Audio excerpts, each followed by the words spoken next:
Hello dear student, कैसे हैं? मैं नीलकमल सर उपस्थित हुआ हूं अपने online platform Purvanchal career classes से। ईवीएस की क्लास लेके हम उपस्थित हुए हैं एनसीईआरटी सार संग्रह के अंतर्गत। आज हम जो चैप्टर लेके आए हैं बड़ा ही रोचक चैप्टर है, बड़ा ही रोमांचित चैप्टर है, तो आप अंत तक बने रहिए हमारे चैनल पे। और इस चैप्टर जिसका शीर्षक है सपेरा, सांपों से संबंधित है, उसका आनंद लीजिए। और उसमें जो है सांपों के बारे में बताया गया है। किसके बारे में बताया गया है? सांपों के बारे में बताया गया है। और सांप कैसे कैसे क्रियाकलाप करते हैं उसका इसमें जिक्र हुआ है। उसमें उनके टाइप को बताया गया है, उनके प्रकार को बताया गया है। तो ये है आज की हमारी टॉपिक, जिसका शीर्षक है कहानी सपेरों की। क्या है? कहानी सपेरों की। तो आज का हमारा जो वीडियो है वो सांपों से संबंधित है कि सांप कितने प्रकार के हैं जो भारत में पाए जाते हैं, जो विषैले हैं, वेनोमस हैं, उनके बारे में आज चर्चा हम करेंगे। तो आप अंत तक बने रहिए हमारे इस online platform Purvanchal career classes के, और आनंद उठाइए आज के वीडियो का। बड़ा ही रोचक चैप्टर आज हम लेके आए हैं। यहाँ पे एक सपेरे की बात हो रही है, उसकी कहानी है सपेरे की। सपेरा आप लोग जानते हैं, यहाँ पे दिया हुआ है मैं हूं आर्यनाथ। ये सपेरा अपना इंट्रोडक्शन देता है, अपना परिचय देता है कि मैं आर्यनाथ हूं और पेशे से मैं क्या हूं? सपेरा हूं। उसके बारे में बताया गया, यहाँ पे उसका चित्र दिखाया गया है। तुम्हें जानकर हैरानी होगी कि मैं ऐसा कुछ कर सकता हूं जो तुम में से शायद ही कोई कर सकता हो। जानते हो क्यों? मैं बीन बजा सकता हूं। क्या बजा सकता हूं? बीन बजा सकता हूं। यहाँ पे एक वाद्य यंत्र की बात हुई है, बीन जिसका नाम है, क्या है? बीन जिसका नाम है उसकी बात हुई है। यहाँ पे ये किस काम के लिए होता है? ये सांपों को, उनको सांप के सामने इसको बजाया जाता है तो इसके धुन पे सांप थिरकता है। क्या करता है? थिरकता है या नाचता है। इसकी आवृत्ति पे जैसे जैसे इसकी आवाज की आवृत्ति बढ़ती घटती है, वैसे वैसे सांप अपना मोशन करता है, अपना मूवमेंट करता है। और हम लोग कहते हैं कि सांप नाच रहा है, बीन के इशारे पे या बीन के बजने पे सांप नाच रहा है।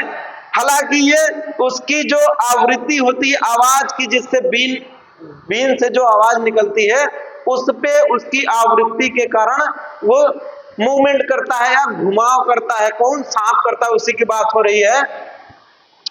हो गए ना हैरान? हाँ, मैं सांपों को अपनी बीन की धुन पर नचा सकता हूं। यह कला मैंने अपने लोगों से सीखी है। हमारे लोगों को कलबेलिया कहते हैं। अब देखो यहाँ पे एक वर्ड आया है कलबेलिया। कलबेलिया को और किस नाम से जाना जाता है? सपेरा भी इन्हें कहा जाता है। क्या? सपेरा।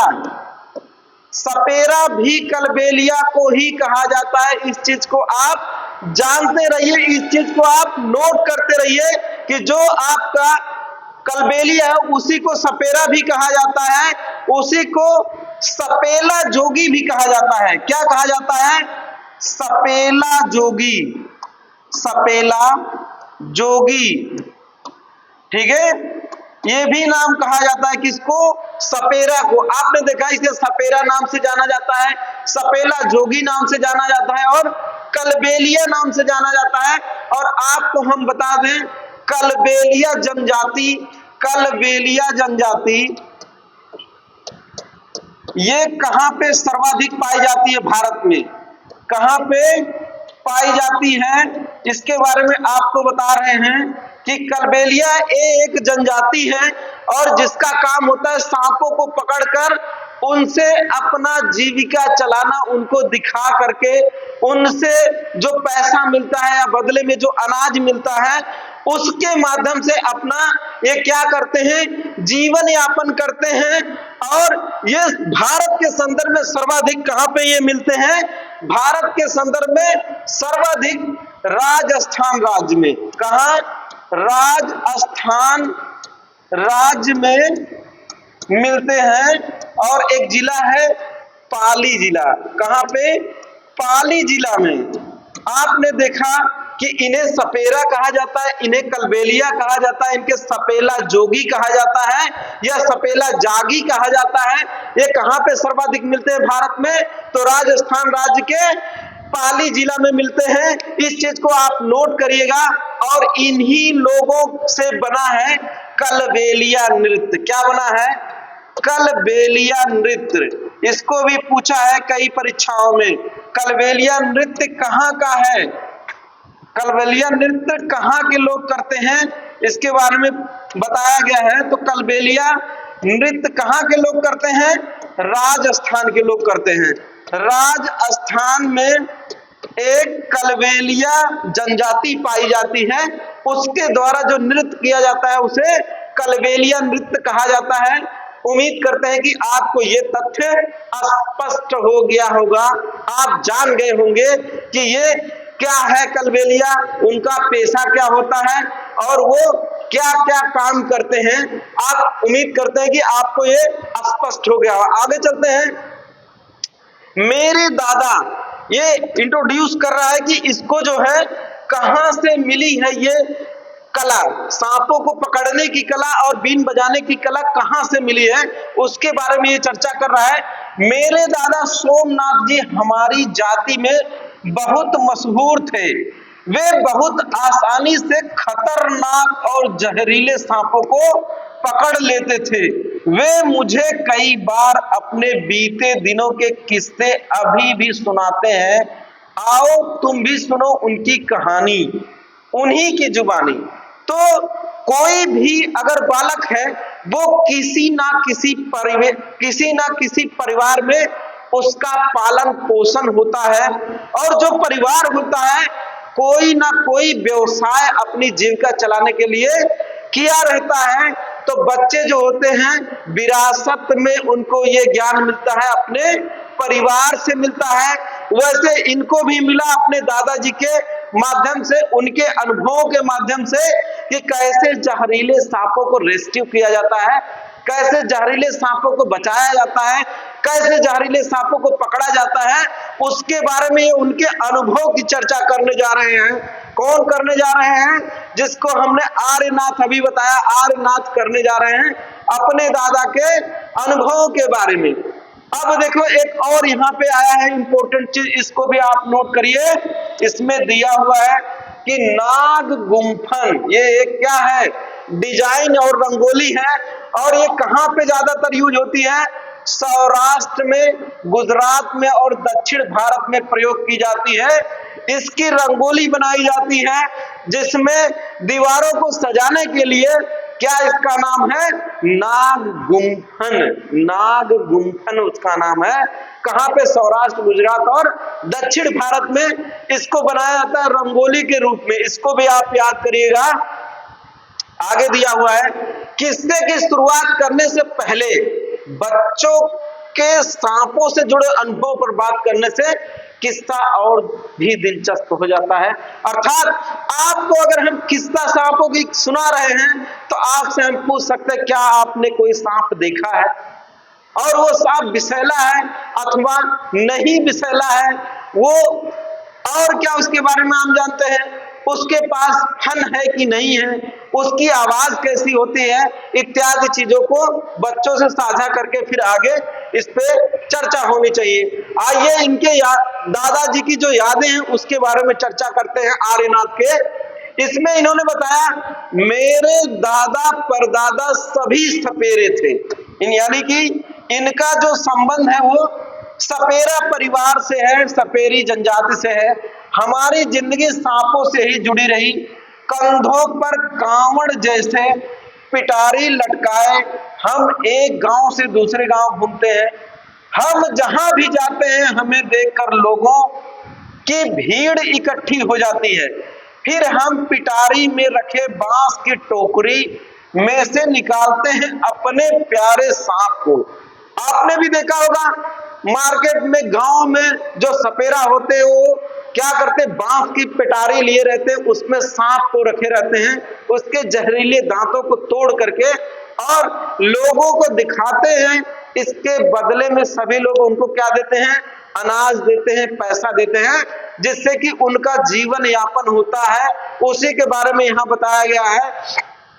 आगे ये कहते हैं, सांपों का नाच देख लेने के बाद भी लोग वहीं रुके रहते हैं। उन्हें पता होता है कि हमारे टिन के डिब्बे में उनके कई रोगों की दवा होगी। ये सभी जड़ी बूटियां हम जंगल से इकट्ठा करते हैं। मैंने भी यह सब अपने दादाजी से सीखा। मुझे अच्छा लगता है जहां डॉक्टर नहीं है, हाँ भी मैं वहां अपनी दवा को देता हूं। यानी कि ये जो आर्यनाथ है वो बता रहे हैं कि हम जो है वो गांव में जाते हैं और सांप को दिखाते हैं। एक टीन का बर्तन है, उसमें जंगल से कुछ दवाएं इकट्ठे किए रहते हैं, जड़ी बूटी होती है वो, जिससे कि लोगों का इलाज होता है। उसके एवज में इन्हें क्या मिलता है, पैसे मिल जाते हैं। ठीक है, यहाँ दिया हुआ ना, जहां डॉक्टर नहीं है वहां भी मैं अपनी दवाइयों से लोगों की क्या करते हैं, ये कुछ मदद कर पाता। दवाइयों के बदले लोग हमें कभी अनाज दे देते तो कभी पैसे, बस इसी तरह गुजर बसर हो जाती। अभी अभी हमने बताया कि ये जो पेशे से जनजाति से हैं और ये सपेरा का काम करते हैं और सांपों को दिखाते हैं, उसके एवज में इनको घर चलाने के लिए, खाने पीने के लिए कुछ पैसा और अनाज मिल जाता है, जिससे इनकी जीविका चल रही है। ठीक है, कई बार मुझे ऐसे घरों में भी बुलाया जाता है जहां किसी को सांप ने काटा हो। क्या किया हो, किसी को सांप जब काट लेता है तब भी इनको बुलाया जाता है। तब मैं आगे ये बता रहे हैं कि तब मैं सांप के डंक के निशान से यह जानने की कोशिश करता हूं कि किस सांप ने काटा है, और मैं सांप के काटने की दवा देता हूं, पर मैं हमेशा समय पर नहीं पहुंच पाया हूं। जानते हो ना, कुछ सांप ऐसे भी होते हैं जिनके काटते ही जान चली जाती है, पर ज्यादातर सांप जहरीले नहीं होते हैं। इसमें बता रहे हैं कि ज्यादातर सांप जहरीले नहीं होते हैं, कुछ ही प्रजातियों के सांप जहरीले होते हैं। कभी कभी जब कोई किसान सांप सांप चिल्लाता हुआ भागा आता है, तब मैं ही उस सांप को पकड़ता हूं। आखिरकार मैं बचपन से ही सांप पकड़ना जानता हूं। तो आप देख रहे हैं कि यहाँ पे सांपों से जुड़ी अपने अनुभवों को साझा कर रहा है यहाँ सपेरा, और बता रहा है किन किन परिस्थितियों में सांप निकलता है और लोगों को कैसे कैसे उससे परेशानी होती है। उसका निवारण कौन करता है, सपेरा करता है। आगे देखते हैं क्या इसमें दिया हुआ है। वे बहुत बढ़िया दिन थे, लोगों की हम बहुत मदद कर पाते थे, लोग भी हमारी बहुत इज्जत करते थे। आजकल की तरह नहीं, यानी कि पहले के जमाने के बारे में बात कर रहे हैं, आजकल की तरह नहीं था। अब तो मनोरंजन के लिए ज्यादातर लोग टीवी देखते हैं। जब मैं बड़ा हुआ तो मेरे पिताजी ने मुझे सांप के डसने वाले दांत निकालने सिखाए, जहरीले सांप की जहर की नली बंद करना भी सिखाया। तो आपने देखा कि इनको जो भी अनुभव ज्ञान मिला वो सब अपने परिवार के द्वारा मिला, और इनका व्यवसाय सांपों से संबंधित है, जो कि इन्हें पीढ़ी दर पीढ़ी जो है विरासत में मिली, आनुवंशिकता में मिली। उसके कारण इन्होंने सांपों को पकड़ना सीखा, उनके नुकीले दांतों को तोड़ना सीखा, और नुकीले दांत की जो नली है जिसमें से वेनम यानी कि विष आती है, उसको भी बंद करना इन्होंने सीखा। यहाँ पे इन्होंने खुद ब खुद उसका वर्णन किया हुआ है, खुद ब खुद उसके बारे में जानकारी दे रहे हैं। अब यहाँ पे प्रश्न पूछ रहा है, क्या तुमने कभी किसी को बीन बजाते देखा है? बिल्कुल देखा है। आपके गांव में सपेरा जाता है, बीन बजाता है। आपके मार्केट में सपेरा जाता है, बीन बजाता है, सांपों को दिखाता है। ठीक है, तो आगे देखते हैं। आर्यनाथ फिर कह रहे हैं, तुम्हारे पिताजी बहुत छोटी उम्र से ही मेरे साथ गांव-गांव घुमा करते थे। उन्होंने बीन बजाना अपने आप ही सीख लिया था। आज की सोचो तो बहुत परेशानी होती है। सरकार ने कानून बना दिया है कि ना तो कोई जंगली जानवरों को पकड़ सकता है और ना ही उन्हें अपने पास रख सकता है। कुछ लोग जानवरों को मारते हैं और उनकी खाल ऊंचे दामों पे बेचते हैं। इसीलिए ऐसा कानून बनाया गया। पर ऐसा कानून बनाने से हमारी रोजी रोटी का क्या होगा? हम सपेरों ने कभी भी सांपों को नहीं मारा, ना ही कभी उनकी खाल बेची। कुछ लोग कहते हैं कि हम सांपों को बुरी हालत में रखते हैं, चाहते तो हम भी सांपों को मारकर खूब पैसा कमा सकते थे, तब हमारी जिंदगी इतनी मुश्किल भरी ना होती। सांपों को मारने की बात तो दूर, ये तो हमारी पूंजी है जो हम अपनी आने वाली पीढ़ी को सौंपते हैं। सांपों को तो हम अपनी बेटियों को शादी में तोहफे के रूप में देते हैं। हमारे कलबेलिया नाच में भी सांप जैसी मुद्रा होती है, जिसका हमने अभी कुछ देर पहले इसका वर्णन किया था, पीछे वीडियो में किया था कि कलबेलिया जनजाति के लोग एक नृत्य करते हैं जिसे कलबेलिया नाच कहा जाता है। उसी की बात कर रहा है।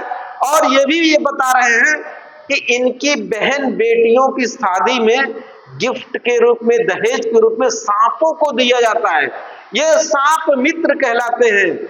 सांप मित्र का काम होता है सांपों को बचाना, उनके जीवन को बचाना, क्योंकि हमारे पर्यावरण के संतुलन में सांपों का बहुत अहम रोल है। इसे किसान मित्र के भी रूप में कहा जाता है, किसान मित्र भी कहा जाता है। एक चीज इसमें आया कि इनका पैसा थोड़ा कम हो गया। सरकार ने एक कानून लाया। क्या है उसका नाम? उस कानून का नाम है वन्य जीव संरक्षण अधिनियम। वन्य जीव संरक्षण अधिनियम, इसके बारे में आप जान लीजिए क्या है ये वन्य जीव संरक्षण अधिनियम क्या है, इसके बारे में आप जान लीजिए। ये है,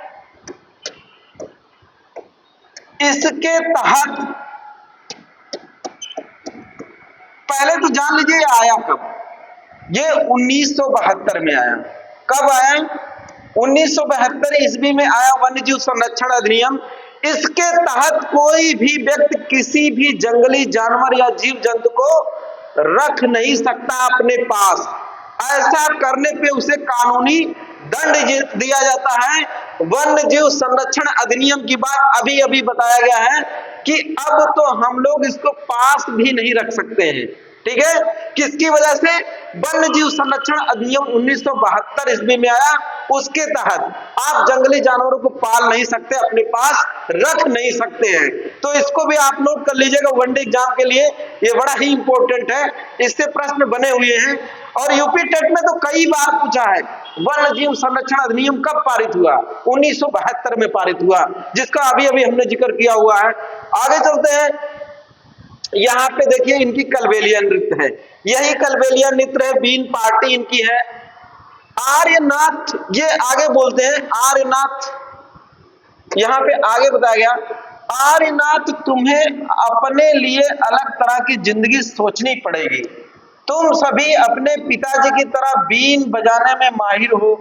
तुम अपने साथियों के साथ मिलकर एक बीन पार्टी बनाकर लोगों का मनोरंजन कर सकते हो, पर तुम पीढ़ियों से मिले सांपों के इस ज्ञान को व्यर्थ ना गंवाना। ये उनको कहा जाता है, आर्यनाथ को कहा जाता है कि आपको जो पीढ़ी दर पीढ़ी सांपों का ज्ञान मिला है उसको व्यर्थ मत गंवाना जब आप बीन पार्टी बना लेंगे। एक चीज और नोट करिएगा, यहाँ पे दिया हुआ है कि बीन पार्टी के बाजे हैं, इसमें बीन, तुंबा, खंजरी और ढोल। ढोल को छोड़ करके बाकी सब सूखी लौकी के बनते। इससे भी प्रश्न पूछ सकता है, इन वाद्य यंत्रों से पूछ सकता है कि बीन, तुंबा, खंजरी किससे बना होता है, तो ये सूखी लौकी के बने होते हैं। ढोल किसकी बनी होती है, तो ढोल लकड़ी और चमड़े की बनी होती है। इसको भी आप नोट करते रहिएगा। यहाँ पे एक देखिए कलबेलिया को दिखाया गया है, कलबेलिया नृत्य करते हुए सांपों की मुद्रा में। इस चीज को आप जानिए, जिसे कि हमने अभी अभी बताया अपने वीडियो में। यहाँ दिया, तुम शहर और गांव के बच्चों को बताना कि सांपों से ना डरने की जरूरत है और ना ही नफरत करने की। उन्हें सिखाना कि कैसे जहरीले सांपों को पहचानना है। उन्हें यह भी बताना कि सांपों को तो किसान के दोस्त, हमने अभी अभी बताया है, दोस्त हैं। सांप ना होते तो खेतों में फसलों को चूहे से कौन बचाएगा। सांप अगर नहीं होता तो किसान की फसल जो चूहे नुकसान कर रहे हैं उसको कौन बचाता। ज्यादातर चूहा नष्ट कर देते उस फसल को, लेकिन सांप उसको अपने भोजन के रूप में ग्रहण करता है चूहों को। इस वजह से जो चूहे होते हैं वो खेत को छोड़ के चले जाते हैं और फसल बच जाती है। आगे देखते हैं क्या इसका वर्णन किया गया, क्या बताया गया है। इस किस्से में सपेरों और सांपों को के आपसी संबंध और निर्भरता को दर्शाया गया है। इसी तरह के और समुदायों पर बातचीत करके यह स्पष्ट किया जा सकता है कि अक्सर इन लोगों का जानवरों के प्रति क्रूर व्यवहार नहीं होता, जैसे आम धारणा है। हमें भी जानवरों को छेड़ना तथा सताना नहीं चाहिए। और क्या दिया हुआ है, तो मिला जुला के आज की जो टॉपिक थी वो वेरी इंपॉर्टेंट थी। यहां से प्रश्न बने हुए हैं, सीटेट के प्रश्न आए हुए हैं सांपों से। तो यहाँ पे देखो 4 सांपों का वर्णन हुआ है, 4 सांपों का, और ये हैं वेनमस यानी कि विषैले सांप हैं। इन 4 सांपों का नाम आप नोट कर लीजिए। इसको आपको 1 सेकेंड में लगाने के लिए प्रश्न पूछ सकता है, एक आपको चार्ट बनाने के लिए प्रश्न पूछ सकता है और दे सकता है कि निम्नलिखित में से कौन से विषैले सांपों का संग्रह सही है। तो उसमें आपको ये 3 नाम दे देगा, एक तो कोई दूसरा दे देगा। तो आपके जो एनसीईआरटी बुक में जिन सांपों का वर्णन हुआ है उनका नाम देखो यहाँ पे दिया हुआ है। ये है क्या है, ये नाग है। नाग इसका नाम है। नाग को हम क्या कहते हैं, कोबरा। कोबरा आप इसके अंग्रेजी नाम को जानेंगे, इसी का नाम नाग है, ठीक है। और ये क्या है आपका, ये आपका दुबैया है। दुबैया को भी आप इसके अंग्रेजी नाम को जानते हैं, आप इसके अंग्रेजी नाम को जानते हैं, इसका नाम है रसेल वाइपर। क्या है, रसेल वाइपर है ये। इसके बारे में आप जानते हैं, इसके नाम को जानते हैं। इनका हिंदी नाम है दुबैया सांप। क्या है, दुबैया सांप है। ये कौन है, ये भारत का कॉमन क्रेथ है, कॉमन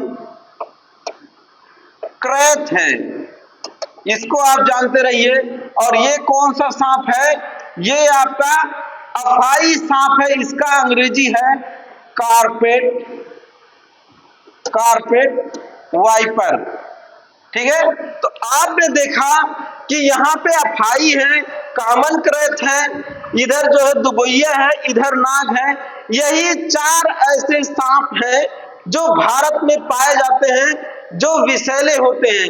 अब आप इनके बारे में जान लीजिए, दिया गया है हमारे देश में पाए जाने वाले सांपों में से केवल 4 तरह के ही सांप जहरीले होते हैं, जिसमें नाग, क्रेथ, दुबैया, अफाई। सांप जब किसी को काटता है तो उसके 2 खोखले जहर वाले दांतों से उस व्यक्ति के शरीर में जहर चला जाता है। इस जहर से बचने का एक ही उपाय है कि जिस व्यक्ति को सांप ने काटा है उसे तुरंत जहर के असर को खत्म करने वाली दवाई या सीरम दी जाए। यह सीरम सांप के जहर से ही बनाया जाता है और सभी सरकारी स्वास्थ्य केंद्रों में मिलता है। तो मित्रों, आपको जो हमने बताया सांपों के बारे में, आज जो हमने बताया वो यही 4 सांप हैं जो कि वेनमस होते हैं। क्या होते हैं? विषैले होते हैं। तो आज हमने जो आपको बताया, इससे सीटेट में प्रश्न पूछा है, पीछे पूछा हुआ है। आइए इसको और बेहतर ढंग से इनके चित्र को आपको हम दिखाते हैं और दिखाते हैं आपको और बढ़िया तरीके से इनके चित्र को, जिससे कि ये पूरा इनका जाहिर हो जाए कि ये कैसे कैसे हैं, इनके रंग रूप और इनके बनावट। तो ये देखो आपका ये सांप, इसके बारे में हमने अभी अभी बताया। तो इसका नाम क्या है, इसको भी जान लेते हैं। इसका नाम है कारपेट। क्या है? इसका नाम है कारपेट वाइपर। क्या है? Carpet wiper. कारपेट वाइपर का ये चित्र दिखाया गया है, ये विषैला है। ठीक है, आगे देखते हैं। दूसरा वाला जो आपका है, ये आपका दिखाया गया सांप है। ये आपका ये आपका कारपेट है। ठीक है, ये आपका कारपेट वाइपर है। कारपेट वाइपर सांप यहां पे दिखाया गया है। ये वेनमस होता है। क्या होता है? वेनमस होता है, यानी कि ये विषैला सांप है। विषैला सांप है ये आपका, इसी का हिंदी कौन सा है? अफाई सांप। इसी को अफाई सांप कहा जाता है। ये आपका वेनमस है, विषैला सांप है। भारत में दो प्रकार के सांप पाए जाते हैं, एक वेनमस होता है और दूसरा जो आपका नॉन वेनमस होता है। नॉन वेनमस होता है, इस चीज को भी आप जानते रहिए। इसका मतलब क्या होता है? ये विष रहित होता है। क्या होता है? विष रहित होता है। इसके अंतर्गत कौन कौन से होते हैं? तो इसमें वाटर स्नेक होता है। ठीक है, पानी का सांप होता है। इसमें पानी का सांप इसमें शामिल किया गया है। दूसरा क्या है? आपका अजगर इसमें है। अजगर इसमें है। और क्या है? इसमें इंडियन रेड स्नेक है। इंडियन रेड स्नेक को भी इसमें शामिल किया गया है।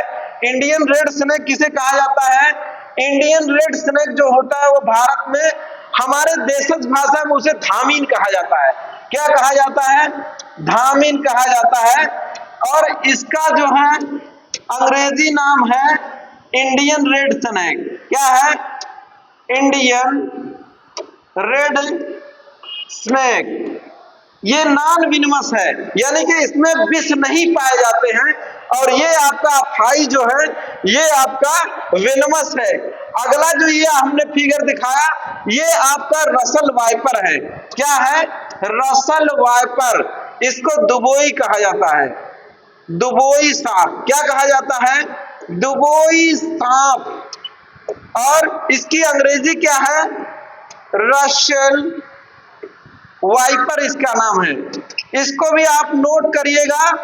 इनके काटने से कुछ होता नहीं है। ठीक है, इन जो विषैले सांप हैं, जो वेनमस वाले सांप हैं, इनके काटने से कुछ होता नहीं है, बस इंसान सदा के लिए चिर निद्रा में सो जाता है। ठीक है, इस चीज को आप याद रखिएगा कि इनके काटने से इंसान सदा के लिए सांसारिक मोह माया से त्याग कर देता है और सदा के लिए चिर निद्रा में सो जाता है। तो आपसे अनुरोध है कि ऐसी गलती कभी मत करिएगा कि इन वेनमस सांपों को देखने के बाद इनको छेड़े। ठीक है, इनका रूप रंग बिल्कुल अजगर जैसा होता है, लेकिन इनमें अंतर क्या है? इनमें अंतर ये है वाइपर, रसल वाइपर में, कि ये कोबरा की तरह फुंकार करता है, जबकि पाइथन फुंकार नहीं करता है। और पाइथन की बनावट बड़ी होती है, इससे मोटी होती है, लंबी होती है, और इनका कद छोटा होता है, लेकिन हूबहू पाइथन का यानी कि अजगर का कॉपी होता है। इस चीज को आप जानते रहिएगा। तो हमने आपको रसल वाइपर के बारे में बताया, ये कारपेट वाइपर के बारे में बताया। अब ये हमारा जो है, ये आपका है, जो हम इसको क्या कहते हैं? नाग कहते हैं।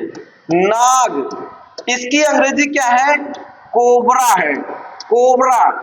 ये जो है सबसे खतरनाक सांप है भारत में, जो कि डंक मारता है तो इसके डंक से बहुत कम ही बचना मुश्किल होता है। ये नाग है। इसकी खासियत ये है कि ये फन को फैलाता है और फुंकार मारता है। ठीक है, अगला जो आपका है स्नेक, ये आपका है, इसे कॉमन क्रैत कहा जाता है। क्या कहा जाता है? इसका नाम है कॉमन क्रैत। इसको भी आप नोट करिएगा, कॉमन क्रैत इसका नाम है। ठीक है, और हिंदी में इसका नाम है क्रैत। ठीक है, इसके भी बारे में जान लीजिए। ये भी कौन सा स्नेक है? ये भी वेनमस है। ठीक है, तो ये आज हमने जो आपको पढ़ाया सांपों के बारे में, वेनमस और नॉन वेनमस, विषैले और बिना विष वाले। विषैले की बात आती है तो भारत के संदर्भ में 4 सांपों का नाम मुख्य होता है। एक होता है कोबरा, दूसरा होता है कॉमन क्रैत, तीसरा होता है आपका कारपेट वाइपर और चौथा होता है आपका रसल वाइपर। इनके हिंदी में नाम आप जान लीजिए। ये कॉमन क्रैत को हम लोग क्रैत कहते हैं, और जो हमारा कोबरा है उसका नाम नाग है, और जो हमारा कारपेट वाइपर है उसका नाम हमारा अफाई सांप है, और जो हमारा रसल वाइपर है वो हमारा दुबैया सांप के नाम से जाना जाता है। तो मित्रों, आज का वीडियो आपको कैसा लगा आप कमेंट बॉक्स में कमेंट करके जरूर बताइएगा। लेकिन सांपों से छेड़ने की कभी गलती मत करिएगा, अन्यथा ये आपको विषैला रहेगा तो चिर निद्रा में सुला देगा।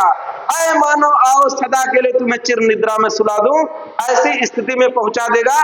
तो आपसे निवेदन है कि सांपों से दूरी बना के रखें, और सांप जो है ये किसान मित्र कहलाते हैं, केचुए की तरह ये भी किसान मित्र कहलाते हैं। तो आप हमारे official YouTube channel Purvanchal career classes को शेयर, सब्सक्राइब, लाइक और कमेंट करना ना भूलिए। मिलते हैं अगले वीडियो में, तब तक ले लिए नमस्कार, जय हिंद।